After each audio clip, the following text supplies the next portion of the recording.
তুমি আমার পথ আটকে দাঁড়িয়েছ কেন?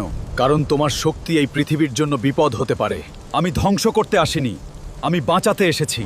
শক্তি থাকলেই নায়ক হওয়া যায় না, নায়ক হতে হলে ভয়কে হারাতে হয়। তাহলে প্রমাণ করো তুমি শত্রু নও।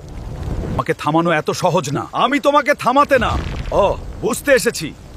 তাহলে আমার সামনে দাঁড়িয়ে আছো কেন? থামো, আসল বিপদ ওখানে। তাহলে আজ আমরা শত্রু না, আজ আমরা একই দলে। পৃথিবীকে বাঁচাই। দুই শক্তি এক হলে কেউ আমাদের থামাতে পারবে না। তোমরা দেরি করে ফেলেছো। এই পৃথিবী এখন আমার। আজই তোমার শেষ। পোর্টালটা বন্ধ করতেই হবে। তোমার শক্তি নিয়েও তুমি টিকতে পারবে না। নীল বজ্রপাতও কাজ করছে না। আলাদা আলাদা শক্তি দিয়ে আমাকে হারানো যাবে না। একসাথে শক্তি দাও এখনই। আজ আমাদের শক্তি এক না, এটা অসম্ভব। শেষ। পোর্টালটা বন্ধ হয়ে যাচ্ছে। অবশেষে শেষ হলো।